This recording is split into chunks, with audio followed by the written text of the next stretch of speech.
नाज़रीन गिरामी अस्सलामु अलैकुम वरहमतुल्लाहि वबरकातुह। सीधी बात के ताज़ा तरीन प्राइम टाइम में आप लोगों का इस्तकबाल है। नाज़रीन गिरामी, मैं अंसार अज़ीज़ नदवी इस वक्त आप लोगों के सामने कुछ अहम तरीन ख़बरें, कुछ वायरल वीडियोस और कुछ तनक़ीदी तज़्ज़िये लेकर के हाज़िर हुआ हूँ। तफ़सीलात में जाने से पहले आप लोगों से जो दरख्वास्त होती है उस पर तवज्जो करने की अपील करूँगा, क्योंकि महीना क़रीबुल ख़त्म है। नाज़रीन गिरामी, अभी 2 दिन पहले ही एक शख्स किस तरह से हज को, हाजियों को, मुसलमानों को बदनाम करने की कोशिश की और उसके ख़िलाफ़ जो नफ़रत का माहौल हुआ पूरे सोशल मीडिया में, उसकी गिरफ़्तारी को लेकर के हिंदुत्वा भगवाइयों की जानिब से, इन दहशतगर्दों की जानिब से, इन गुंडों की जानिब से, इन शरपसंद अनासिर हैवानों की जानिब से लगातार ये सिलसिला जारी है। कल फिर एक और शरारत हुई कर्नाटक में कि जो गोश्त राजस्थान से आता था उसको कुत्ते का गोश्त कह करके बवाल मचाने की कोशिशें हुई। अब देखिए, कर्नाटक के कोलार में कुछ दरिंदों ने, अब जाहिर सी बात है कि जो लोग लगातार मुस्लिम कम्युनिटी के पीछे पड़े हुए हैं, नवीन जैन नामी एक शख्स जो कि यहाँ के बीजेपी का लोकल लीडर है, मकामी लीडर है, और चेतन बांटिया नामी एक ताजिर बिजनेसमैन ने किस तरह से फेसबुक में इस तस्वीर को शेयर की है, आप देख लीजिएगा। मुसलमानों को कसरत औलाद कहते हुए, दूसरों के टैक्सेस पर सब्सिडी हासिल करने वाली कौम कहते हुए पूरी मुस्लिम कम्युनिटी को बदनाम करने की, उनकी तौहीन करने की, जलील करने की कोशिश किए थे ये दरिंदे फेसबुक के अकाउंट में। फिर उसके बाद जाहिर सी बात है कि इससे गुस्सा बढ़ा, लोगों ने एहतिजाज किया, तो वह इन दोनों दरिंदों को पुलिस की जानिब से गिरफ़्तार कर लिए जाने की ख़बरें सामने आ रही।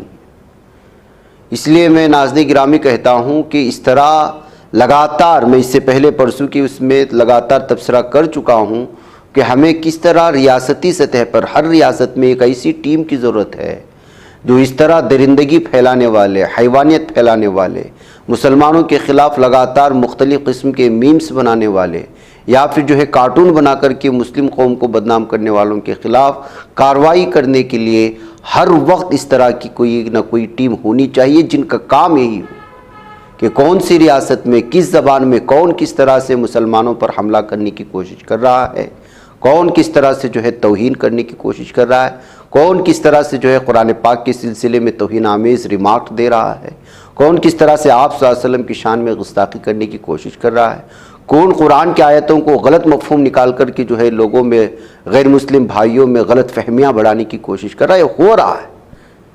इसके लिए इस वक्त जिस तरह से लोग कहते हैं कि दारुल क़ज़ा और मदारिस और मसाजिद के सिलसिले में ऐसी ऐसी ज़िम्मेदारियाँ ज़रूरी हैं, तो पूरे कौम की, रियासत के सारे मुसलमानों की और पूरे तंज़ीमों की मिल कर के इस तरह से एक टीम बनाने की ज़रूरत है हर रियासत में, ताकि इन लोगों पर क़दगन लगाया जा सके, दबाव बनाया जा सके पुलिस पर फौरी तौर पर गिरफ़्तारी करने का, और जहाँ जहाँ ये लोग नफ़रत फैलाते हैं उन चीज़ों को हटाए जाने का, उनके ख़िलाफ़ कानूनी कार्रवाई करने के लिए बाकायदा एक टीम हो।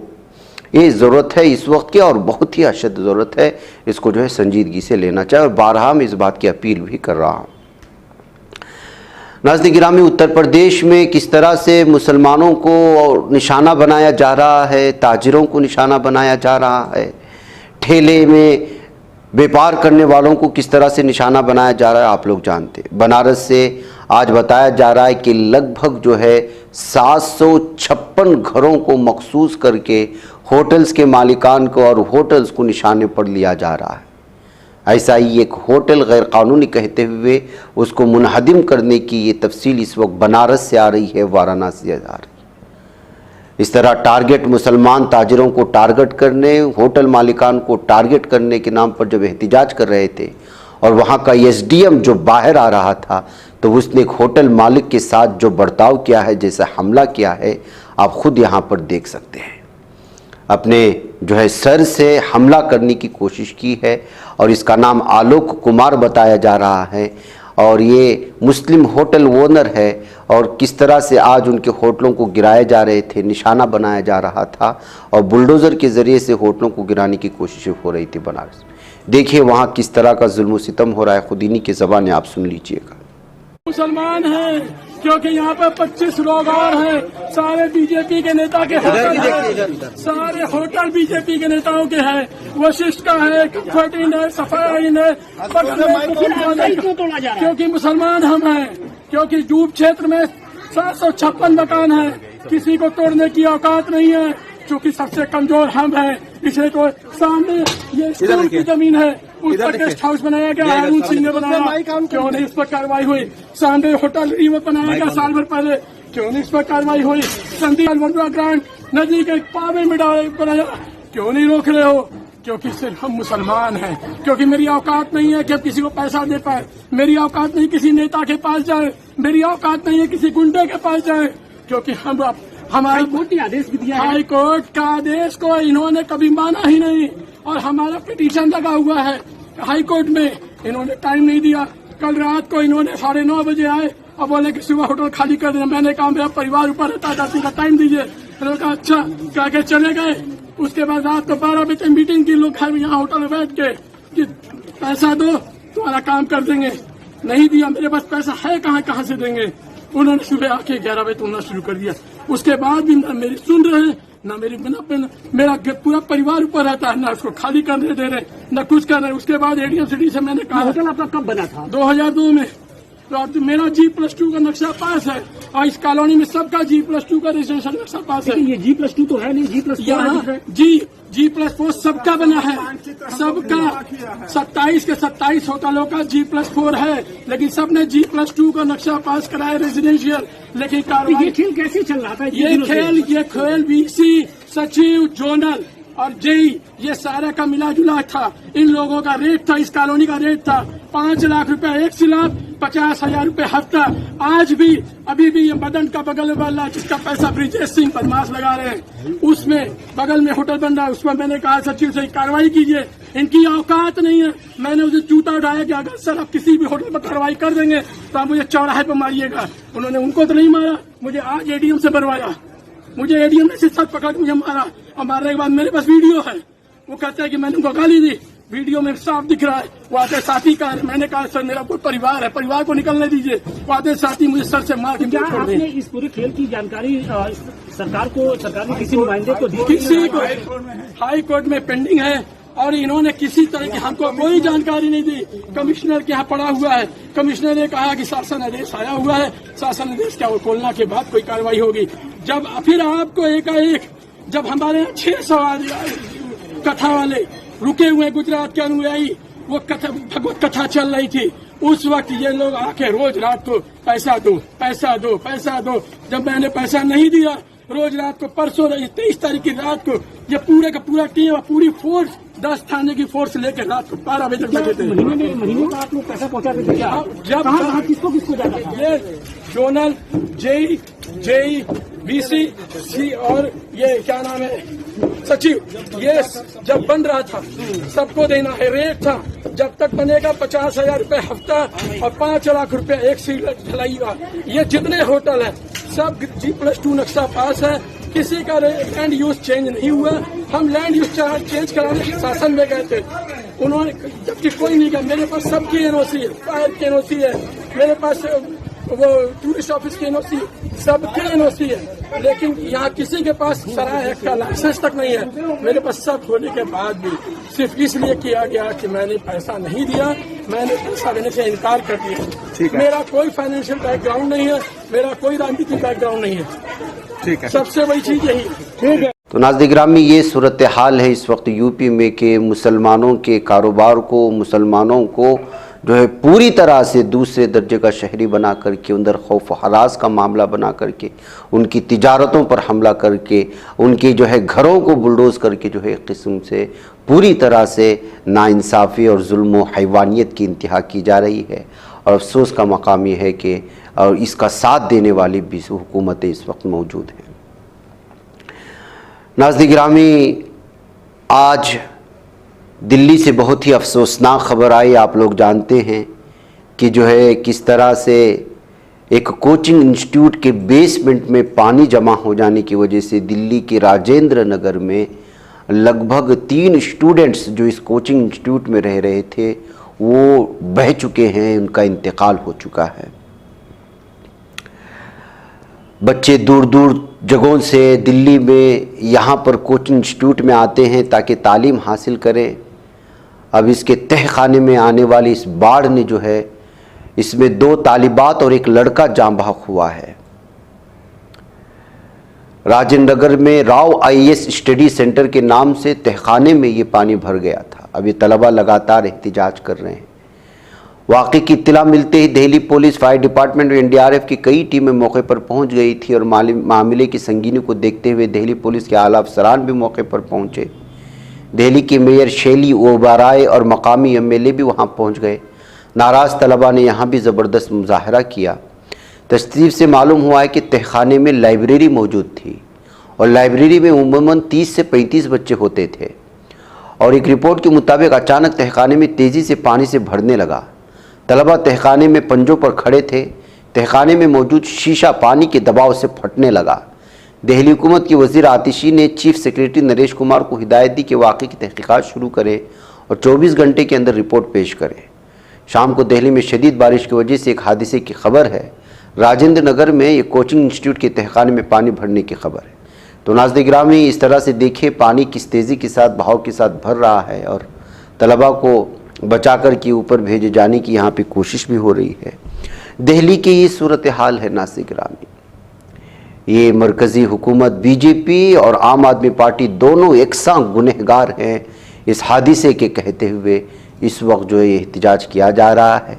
आम आदमी पार्टी तरक्यात करना चाहती है, BJP उसको देती नहीं है, ये आम आदमी का इल्ज़ाम है और BJP कहती है कि वो कुछ करते ही नहीं है, BJP पर इल्ज़ाम डाल करके छोड़ देते हैं। अब ये 3 तलबा जो जाँ बहक हो चुके हैं, आप अंदाज़ा लगाएं किस पर जो है इसका इल्ज़ाम दिया जाए। नाज़रीन गिरामी, इससे पहले भी मैं तबसरा कर चुका हूँ कि ये जो पंक्चर की दुकान वाले होते हैं, जब उनको गाहक कम हो जाते हैं तो अज़बख़ुद वो लोग अहम शाहराहों पर कीलों को फेंक देते हैं ताकि गाड़ी पंचर हो और फिर गाड़ियाँ उनके पास आ जाएं। ये सही नहीं है। इसी तरह की शिकायत शहर बेंगलुरु के एक इलाके से लगातार मिल रही थी, तो पुलिस ने उसको सफाई करने का बेड़ा उठाया। तो देखिए कितने बड़े पैमाने पर इस वक्त इनको कीलें मिली हैं। तो नाज़रीन गिरामी, दरअसल ये एक बिजनेस के लिए, अपनी दुकान चलाने के लिए दूसरों की गाड़ियों को बर्बाद करना ये कहा जा सकता है। अहम शाहराहों पर कीले फेंक दो, यहाँ से तेज़ रफ्तार से गाड़ियाँ जाती हैं और कीले किसको नज़र आती हैं।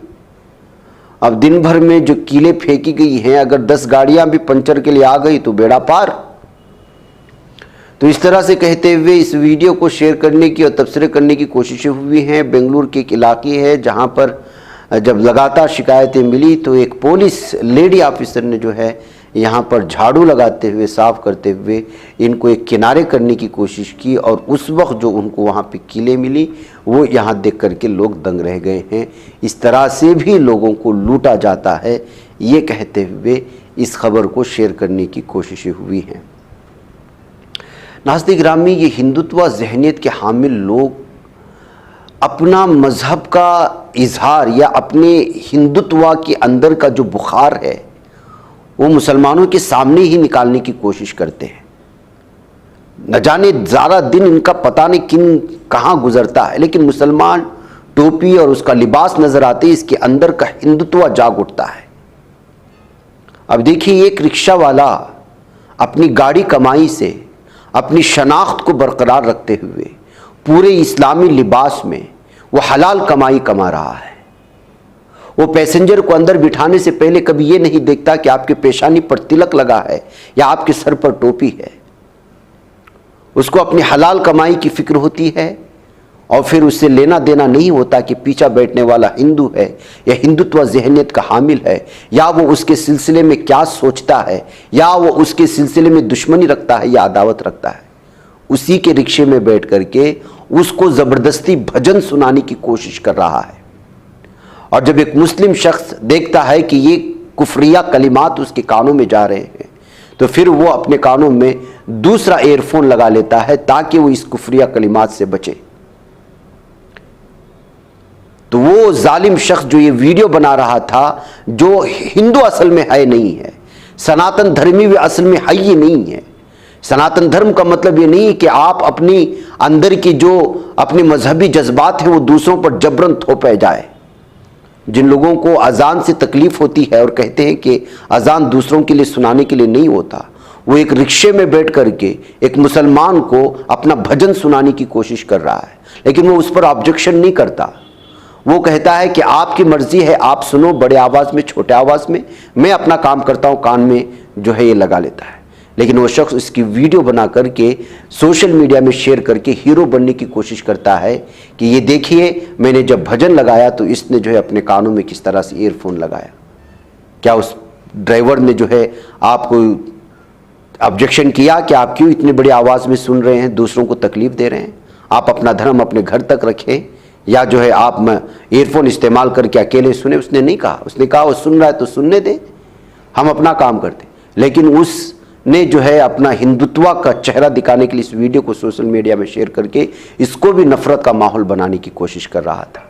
लेकिन उसको आड़े हाथों लिया गया और इस रिक्शा ड्राइवर की हलाल कमाई और रोजगारी के लिए अपनी जान पहचान और अपनी शनाख्त को बाकी रखते हुए एक हिंदुत्व ज़हनियत के हामिल इंसान को किस तरह खामोशी से जवाब दिया है।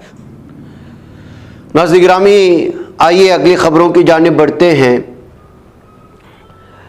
गाजियाबाद उत्तर प्रदेश में कोमल तनेजा नामी एक औरत अपने आप को IAS अफसर बता करके और एडिशनल डायरेक्टर होम मिनिस्ट्री की बता करके अपने गैंग के साथ लोगों को लूटने की कोशिश कर रही थी, जिसको गिरफ्तार कर लिया गया है। किस किस तरह से नाज़रीन गिरामी धोखा दिया जाता है आप अंदाज़ा लगाएं। ये लोग रेस्टोरेंट में जाते थे, कैफ़े में जाते थे, अलग अलग होटलों में जाते थे और अपनी शनाख्त बताते थे कि वो IAS ऑफिसर हैं और होम मिनिस्ट्री में एडिशनल डायरेक्टर हैं। छापामारी करने के नाम पर जब वहाँ के ओनर घबरा जाते और छोड़ते गया छोटा बहुत जो खिला पिला करके इनको जो बख्श दिया जाए, तो इसी तरह करते और कई लोगों को लूट लिया था। अब इस गैंग को जो है उत्तर प्रदेश की गाजियाबाद पुलिस ने गिरफ्तार कर लिया है। इस गैंग की सरगना थी कोमल तनेजा, फिर उसके साथ काम करने वाले उनके गैंग के मेंबरान थे अमित शर्मा, अमित कुमार वगैरह। तो नाज़रीन गिरामी, इस तरह से भी लूटा जाता है। इस वजह से अगर कोई अपने आप को सरकारी अफसरान या इस तरह कह करके अचानक आपके यहाँ आकर के इस तरह से चीज़ें करने की कोशिश करे, तो पहले उसकी आइडेंटिफिकेशन कर लें, आइडेंटिटी कार्ड भी पूछें और जिस शोबे से वो ताल्लुक़ रखते हैं उनके बड़े लोगों का नाम भी पूछ लें, उनके दफ्तर से मालूम कर लें, तब जाकर के आगे की कार्रवाई करें। इसलिए कि आजकल के लुटेरे बहुत बड़े पैमाने पर लोगों को लूटने के काम कर रहे हैं। नाज़रीन गिरामी, इस वक्त जो है महाराष्ट्र के एक इलाके से छत्रपति संभाजी नगर औरंगाबाद से खबर आ रही कि यहाँ पर हॉनर किलिंग हुई है, ज़ात पात के नाम पर कत्ल किया गया है और 22 साला अमित सालुंखे को बुरी तरह से जो है उसकी बीवी के घर वालों ने मारा है, कास्ट के नाम पर, समाज और जो है ज़ात पात के नाम पर। बताया जा रहा है कि वह अपनी जो है चाइल्डहुड फ्रेंड जिसको कहा जाता है विद्या के साथ जो है उसकी फैमिली की इजाज़त के बगैर शादी कर लिया था। 14 जुलाई को उसके एक दोस्त ने उसके घर से बाहर उसको बुलाया और फिर जो है विद्या के कजिन्स और फादर इन लॉ यानी ससुर वगैरह मिल करके बुरी तरह से उस पर जो है तलवार और चाकू से हमला करके कत्ल कर दिया है। तो नाज़रीन गिरामी, अपनी ही बेटी के शोहर पर किस तरह से ज़ात पात के नाम पर, कास्ट के नाम पर हमला कर दिया जाता है और महाराष्ट्र से पेश आया हुआ संभाजी नगर में ये जो है इस वक्त अलग अलग तरह के तबसरों के साथ और ज़ात पात जिस तरह से अपने इंतहा को पहुंच चुका है उस पर तबसरे करते हुए इन ख़बरों को शेयर करने की कोशिशें हुई हैं। नाज़रीन गिरामी, मुझे इजाज़त दें। अस्सलामु अलैकुम वरहमतुल्लाहि वबरकातुहू। बच पाता है कोई सहाफ़ी की निगाहों से, मिलाता है ये लोगों को मोहब्बत की पनाहों से। करम और दर्द मंदी का है एक संसार सीधी बात। अज़ीमत जुर्अतो हिम्मत का है इज़हार सीधी बात। अज़ीमत जुर्अतो हिम्मत का है इज़हार सीधी बात। ये चैनल हक निगर बनकर कुचल देता है फितनों को,